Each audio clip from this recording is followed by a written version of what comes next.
দুলাভাইকে কথা বলতে না দিলে তো দুলাভাই যাবে গিয়া যাই আমি।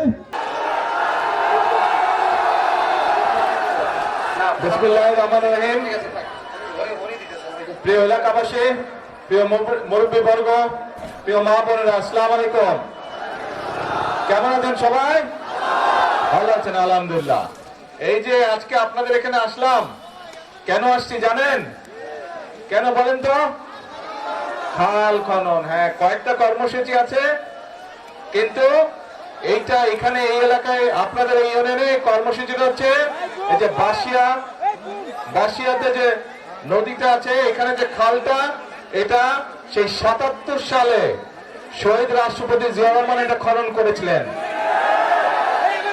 তারপরে আবার এই খালটা চলতে চলতে খালটা এখন বন্ধ হয়ে গেছে না? এই খালটা আমরা কাটতে চাই। কেন কাটতে চাই? এই খালটা যদি আমরা কাটি, এই খালটা কাটলে প্রায় ৮০,০০০ কৃষক প্রথমত সরাসরি উপকার হবে, আর এই ৮০,০০০-এর বাইরে আরো ১.৫ লক্ষ কৃষক পরোক্ষভাবে উপকৃত হবে। প্রায় এই খালটা কাটলে আপনারা যারা যাদের জমি জমা আছে এই খালের দুই পাশে, এই ফসল যে উৎপাদন হয় প্রায় ৭,০০০ মেট্রিক টন ফসল বেশি উৎপাদন হবে। প্রিয় ভাই বোনেরা, শুধু এই খাল না, সারা বাংলাদেশে এরকম অনেক বাসিয়া খাল আমরা খনন করব। কারণ আমরা যদি এই খালগুলো খনন করতে পারি, কৃষক ভাইদের জন্য সুবিধা হবে। আপনারা দেখেছেন এই সরকার হচ্ছে কৃষক বান্ধব সরকার। আমরা মনে আছে এই যে নির্বাচনের সময় যখন এসেছিলাম, তখন আমি বক্তব্যে বলেছিলাম যে বিএনপি সরকার গঠন করতে পারলে আমরা কৃষক ভাইদেরকে কৃষি কার্ড প্রদান করব। আপনারা নিশ্চয়ই সংবাদপত্রে দেখেন যে আমরা কিন্তু এর কাজ শুরু করেছি। টাঙ্গাইল থেকে গত মাসের ১৪ তারিখে আমি কৃষক কার্ডের এই উদ্বোধনীটা করেছি। তারপরে এখন ধীরে ধীরে সারা বাংলাদেশের কৃষক ভাইদেরকে আমরা কৃষক কার্ড পৌঁছে দেবো। এই কৃষক কার্ডের মাধ্যমে অনেকগুলো সুবিধা আমরা কৃষক ভাইদেরকে দিব। তাদেরকে ঋণের সুবিধা দিব, তাদেরকে সার, বীজ, কীটনাশকের সুবিধা আমরা সরকার থেকে সরাসরি দিতে পারবো। আর সবচেয়ে বড় যে সুবিধাটা, তারা বছরে ২৫০০ টাকা পাবে, যেটা দিয়ে তারা নিজেরা কীটনাশক, ওষুধ বলেন, বীজ বলেন, এই জিনিসগুলো তারা সরাসরি কিনতে পারবে। সরকার থেকে সরাসরি আমরা তাদেরকে এই অর্থ সাহায্যটা করব কৃষক ভাইদেরকে। এর মধ্যে আপনারা দেখেছেন আমি কিন্তু বলেছিলাম যে বিএনপি সরকার গঠন করতে পারলে কৃষক ভাইদের যাদের ১০,০০০ টাকা পর্যন্ত কৃষি ঋণ ছিল, আমরা সুদ সহ সেটা মওকুফ করব। নির্বাচনের আগে কইছিলাম এটা, কিন্তু নির্বাচনের পরে আমরা ১০ দিনের মধ্যে কিন্তু আমাদের কথাটা আমরা রেখেছি। আমরা সরকারের যে ১০,০০০ টাকা পর্যন্ত কৃষি ঋণ ছিল ১২ লক্ষ কৃষকের, এই ১২ লক্ষ কৃষকের কৃষি ঋণটা আমরা সরকার থেকে মওকুফ করে দিয়েছি সুদ সহ। কাজেই আমরা চাই এই দেশের কৃষক ভাইরা ভালো থাকুক, আমরা চাই গ্রামের মানুষরা ভালো থাকুক, গ্রাম সহ সব মানুষই ভালো থাকুক। কিন্তু যেহেতু বাংলাদেশের অধিকাংশ মানুষ গ্রামে বসবাস করে, মেজরিটি মানুষ গ্রামে বসবাস করে, এই জন্য এই মেজরিটি মানুষ যাতে দেশে ভালো থাকতে পারে, সেটি হচ্ছে আমাদের লক্ষ্য, সেটি হচ্ছে আমাদের উদ্দেশ্য। সেই জন্য প্রিয় ভাই বোনেরা, আমরা বলেছিলাম যে আমরা খাল খনন শুরু করব।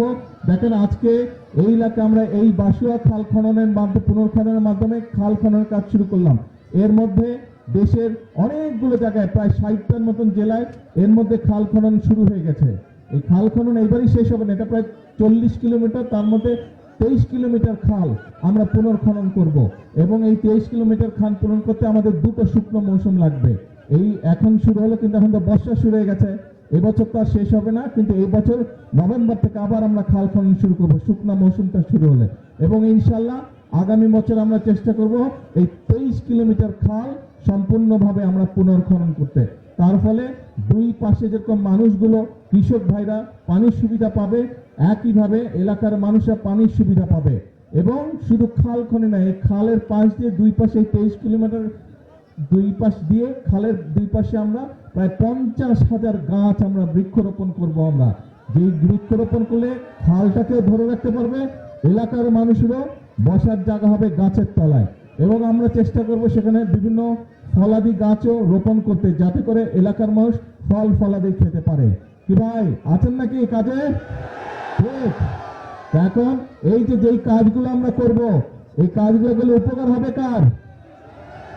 এলাকার মানুষের উপকার হবে। কাজ ঠিক আছে তাহলে? ঠিক আছে, তাহলে আজকে আর কথা বলবো না, বৃষ্টি হচ্ছে আকাশে, সবাই ভিজে যাবে। কি ও এখানে, আচ্ছা এইদিকে, এই যে এখন দেখা যায়। হ্যাঁ, তো এখন এখন কথা একটাই, কথা একটাই, আমরা বহু আন্দোলন সংগ্রাম করেছি, আমরা বহু আন্দোলন সংগ্রাম করেছি। এখন দেশে আপনাদের নির্বাচিত সরকার বা আপনাদের নির্বাচিত একটি সরকার গঠিত হয়েছে। এই নির্বাচিত সরকারের কাজ হচ্ছে আস্তে আস্তে, স্লোগান দিলে কথা শুনতে পাবো না তো, আস্তে আস্তে আস্তে, এক মিনিট একটু চুপ করতে হবে, একটু চুপ করতে হবে।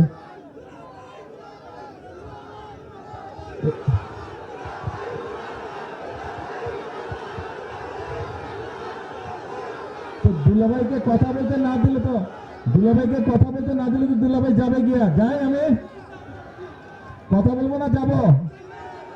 আচ্ছা তাহলে চুপ করতে হবে, কথা বলতে হলে চুপ করতে হবে। আমি কথা বলি তাহলে শ্বশুর বাড়ির লোকজনকে শুনতে হবে কথা, ঠিক আছে? আচ্ছা ঠিক আছে।